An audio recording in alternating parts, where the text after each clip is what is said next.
Hello!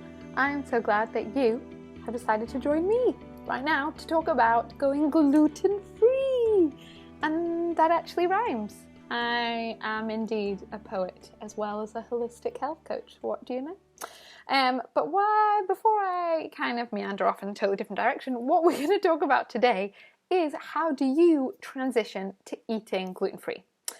Now, I'm going to go through my 5 steps for you that are going to help you get ready. And I've also got an entire free ebook based on how to go gluten-free. So make sure you head over to supernaturallyhealthy.co.uk if you're watching this from YouTube, and you can download that for free, where it's got food lists, meal plans, and all sorts of good stuff. So if you are serious about going gluten-free, then I've got what you need. So make sure you grab that amazing resource. But first, let's touch really briefly on why do you want to go gluten-free? I mean, hello, gluten is tasty. Well, I've written loads of stuff and posts about this, which I'll link below in the notes. But basically, gluten is really processed, it's really inflammatory to the body, it's been genetically modified, loads and loads, and most people that I encounter, especially my clients and in my community, they just react badly to it. You know, the amount that we have in our diets, the amount of gluten in our diets now is just unnatural and has never been this way. We've never had this much processed, genetically modified, altered gluten proteins in our diet. It's just not been the case, but it's now a staple of our diet, and this just causes so many problems on so many levels. So often when I'm working with one-to-one clients or people within my Flourish community that are looking to heal their bodies and find their ideal weight, actually going gluten-free is key for them healing, key for their bodies being well, and for them feeling really, really amazing. So how the heck do you do it though without going crazy or feeling like you're weird or just getting totally overwhelmed by what the heck do I eat? So let's look at this. I have created 5 P's that are going to help you go gluten-free.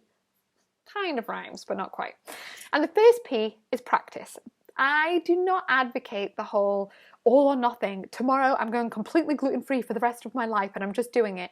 Doesn't tend to work with people. We've got to be kind to ourselves and ease ourselves in gently and prepare and practice. So practice is, before you even want to go gluten-free, it's just practice having 1 or 2 gluten-free meals a day. So maybe start with breakfast, maybe have a green smoothie, maybe have some eggs and salmon, you know, whatever it is, practice having 1 meal a day that's gluten-free. And when you kind of, you know, are getting the swing of that and you're in the gluten-free groove for breakfast, then transition to having maybe a gluten-free dinner.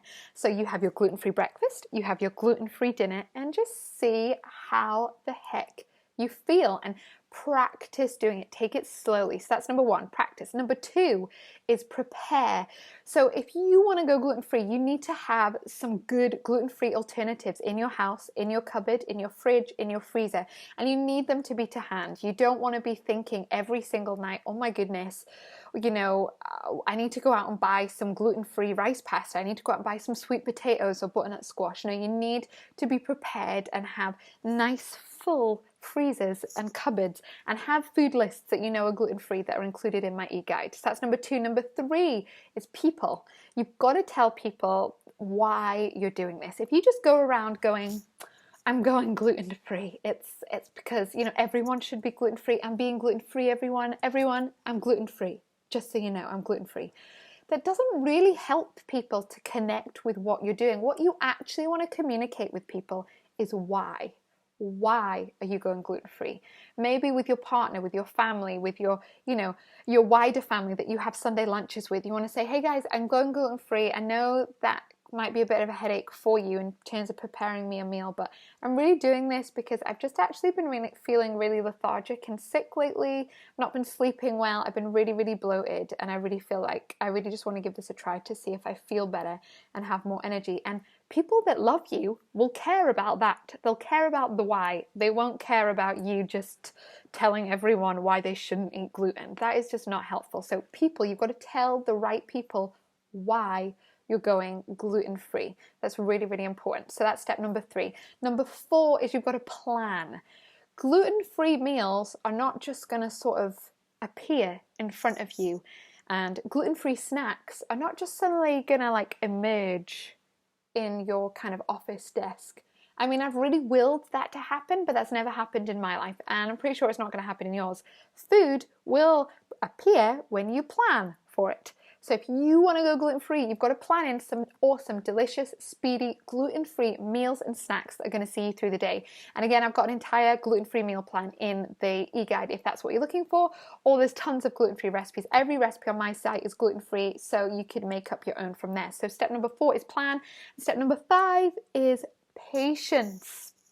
Yep, you are going to eat foods that have gluten in that you didn't realize. You are going to eat some sauce and then realize, oh my goodness, that had gluten in. You know, you've got to be patient and kind with yourself. Going gluten-free is not an excuse to beat yourself up like to the end. No. That is not kind. That is not healthy. You've got to be really patient. This is a process. This is about you setting yourself up for a supernaturally healthy life, not a supernaturally healthy week, 2 weeks, month, 2 months. You want a healthy life, so be patient with yourself. And so those are my 5 P's for you making that transition to eating gluten-free. So if you implement those 5 things, if you download that e-guide and put to action what I've said, then, my friend, you'll be totally sorted. But if you feel like you need more expertise, you want that daily support, community, you want more meal plans, then head over and look at my Flourish community, where I have both a program and a lifelong community that you can join that's going to help you to heal your body by eating gluten-free, but also help heal your relationship with food and help you love your body as it is. I know it's a wild concept, but it is totally possible. So make sure you download that Supernaturally Healthy e-guide. Otherwise, thank you for joining me and enjoy creating one supernaturally healthy life. And I will see you very soon. Lots of love. Bye.